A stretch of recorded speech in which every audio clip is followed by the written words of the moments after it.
Hey guys, what's going on? This is Apple Investigator here, and in this video I'll be bringing you my full review of Apple's latest full-size tablet computer, the iPad Air. Now this thing was announced on October 23rd alongside an iPad mini 2 as well. It now features a Retina display, and coverage about that device will be making its way to the channel very shortly, so be sure to subscribe so you don't miss out on that. But in this one, let's focus on the iPad Air, Apple's 5th installment of their full-size tablets. Let's start out with the display. This thing still features a beautiful Retina display with a resolution of 2048 by 1536. You're going to get a pixel density of 264, so when you zoom up on your text and stuff like that, it's going to look pin sharp, and you're not going to really be able to decipher any pixels with your human eyes. Now what I like about this is it also fits in your hand much better due to an improved design that we'll talk about in a minute, but it just feels really good in your hand and your reading experience and stuff like that, browsing through websites, looking at ebooks. It's going to be a lot better on this device than it was on the 4th gen iPad. The curvature of the device and just the whole overall style and bezels and stuff like that have been altered. Now this thing inherits the design of the iPad mini, the iPhone 5S, the iPhone 5, so on and so forth, with that diamond cut chamfered edge on the side. But like I said, the bezels have been reduced quite significantly actually, and the screen size stays the same, but the bezels are now smaller and narrower, so that obviously changes the design of this device.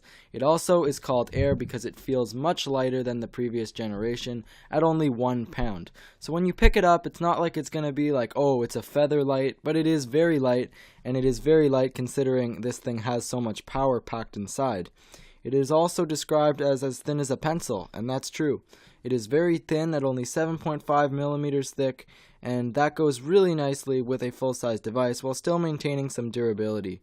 On the bottom you can see that we have our home button, and on the top we had our FaceTime camera there. And on the back you can see I got the silver and white version, but there is also a black and space gray variety as well. Now you guys can see that the silver and white, it looks really nice. I really enjoy this color. It's a change from my black 4th gen. Anyways, on the back you can see that we still have our 5 megapixel camera. I must mention that the front side also got some improved backside illumination on the front facing camera. And we can see that on the side it's very thin. It's got those mute/lock button switches as well as our volume rockers.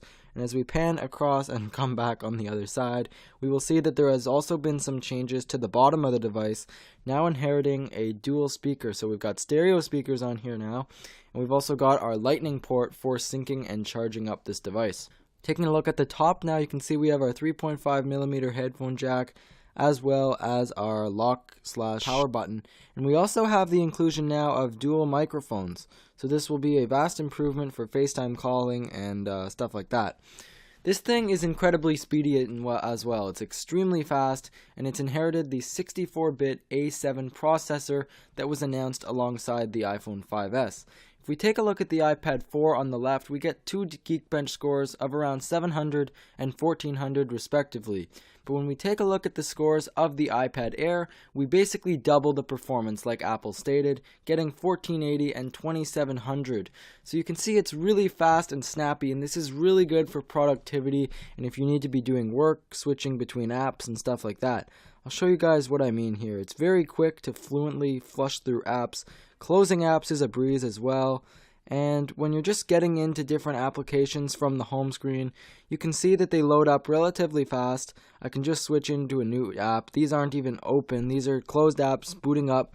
And it's really quick. It's snappy, and you can see that this performance has really come a long way. Although it won't be that significant from the iPad 4, it is noticeably faster when I was testing this. It is also valuable to note that this device also runs the M7 Motion coprocessor as introduced on the iPhone 5S. But in this demonstration, I'm going to give you guys an idea of what it's like to play some high-demand graphical content on this device. So I've booted up Real Racing 3 here, and this game really gives you an appreciation of high-quality graphics. So you can see that the backgrounds, the textures, the cars, there's an incredible amount of detail in this game. So let's just have a quick look.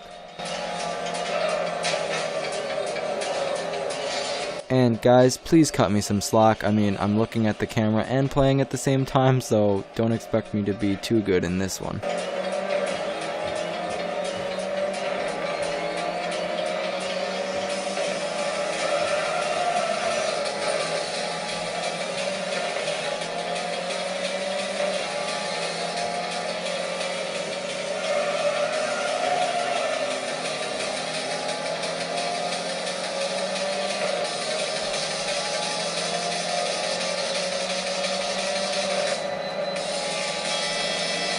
Anyways guys, you probably get the idea that this game looks really amazing on this device, and all the images and parts of the game load up really fast, and it's impressive that the iPad can handle something like this, but it's also expected due to the fact that we've also got that new processor. Now we're just going to boot up a simpler game such as Rat on a Jet Ski, and this game gives you some idea of what it's like to play an arcade game on the iPad Air. And although it's not graphically intense, it's still really fun and it's a good user experience. It's one of the top games in the App Store for iPad, and I thought I would give you guys just a quick glimpse of how this one plays.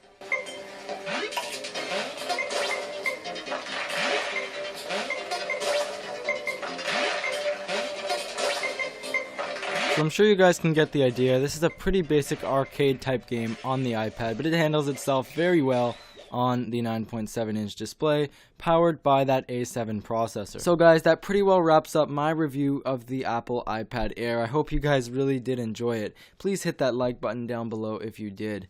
Packing a really powerful A7 64-bit chip in here, an all-new design, and that always gorgeous Retina display, Apple's latest 9.7-inch tablet is the best it's ever been.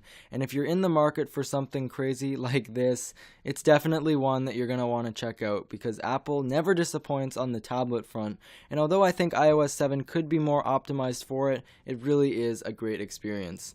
Thanks for watching guys, thumbs up down below, and subscribe for all the future videos, including that of the iPad mini 2. Thanks, and I'll see you in the next one. Peace.